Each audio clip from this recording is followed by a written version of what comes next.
Sobat Sehat, perkenalkan nama saya Dila Fajrina Putri, saya nutrisionis di Rumah Sakit Umum Daerah Cideres. Saya di sini akan memaparkan tentang materi diet lambung. Biasanya diet lambung ini ditujukan untuk pasien-pasien yang menderita dispepsi, GERD, dan gastritis. Atau pada masyarakat umum biasanya disebut dengan MAH. Nah, apa sih MAH itu? MAH adalah rasa nyeri atau tidak nyaman pada lambung.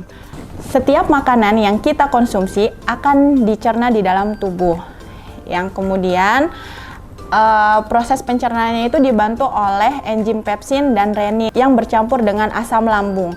Jika terjadi gangguan, maka mukosa akan rusak dan menimbulkan rasa nyeri. Apabila terus-menerus terjadi, maka asam lambung akan memecah mukosa yang akan mengakibatkan peradangan atau iritasi pada lambung.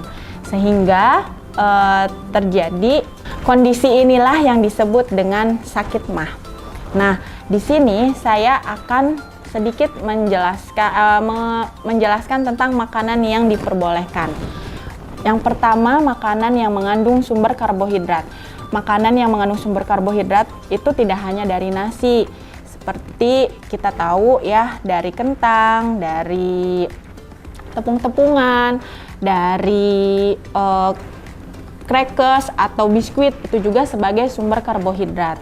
Nah, yang kedua itu sumber protein hewani. Sumber protein hewani terdiri dari daging ayam, ikan, telur. Nah, mungkin nanti di sini untuk cara pengolahan sumber protein hewaninya disarankan untuk makanan yang mengandung sumber protein hewaninya direbus, dipepes ya, terus ditim seperti itu. Yang ketiga yaitu sumber protein nabati. Sumber protein nabati seperti kacang-kacangan, terus serta olahannya ada tempe, tahu ya. Nah, itu juga sama. Jadi cara pengolahannya lebih dibuat mengurangi lemak ya, mengurangi minyak gitu. Jadi bisa dioreg basah mungkin ya. Terus bisa dibacem seperti itu. Yang ketiga dari sayuran.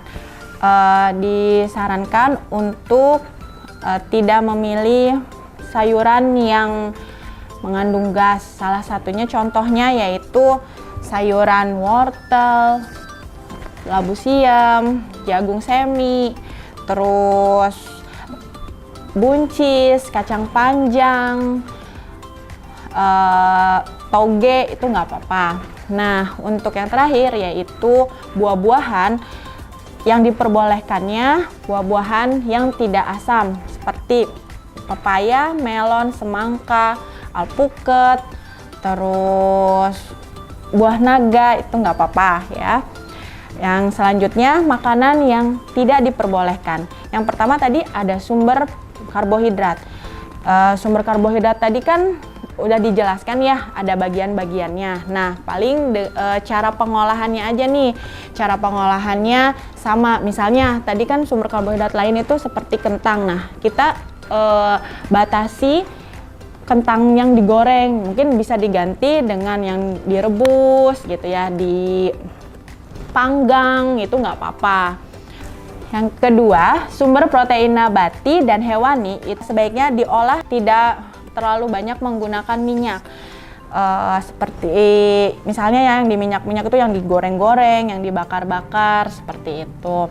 Jadi lebih dibuat dibuat dikukus, ditim seperti itu. Nah, untuk buah-buahan dan sayur-sayuran, nah untuk buah-buahan itu biasanya yang mengandung gas itu ada durian, nangka ya. Terus sama yang asam-asam, buah-buahan yang asam yang dari bawaannya sendiri gitu, kayak sirsak, terus belimbing, itu kan asam. Jadi untuk penderita MAH tidak disarankan. Nah, untuk sayurannya yang mengandung gas seperti kol, kembang kol, sawi, seperti itu harus dikurangi, jangan terlalu banyak gitu untuk konsumsinya. Sama satu lagi, biasanya kalau untuk minum-minuman kayak seperti minuman kopi atau teh yang kental itu tidak dianjurkan untuk penderita MAH ya. Selain dari makanan yang tadi udah kita jaga, makanan yang diperbolehkan, makanan yang tidak diperbolehkan, ternyata ada satu faktor yang mempengaruhi, bisa mempengaruhi penyakit MAH itu kambuh. Salah satunya dari faktor stres. Nah, jangan salah nih teman-teman, faktor stres juga itu bisa berpengaruh terhadap penyakit MAH.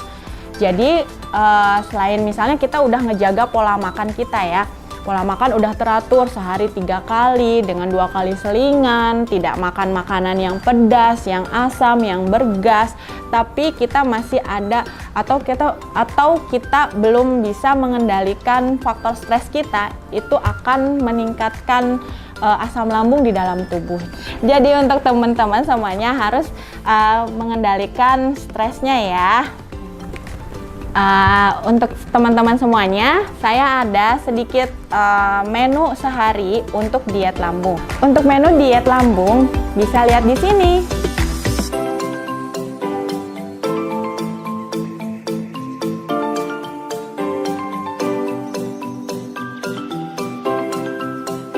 Terima kasih Sobat Sehat. Semoga videonya bermanfaat ya. Assalamualaikum.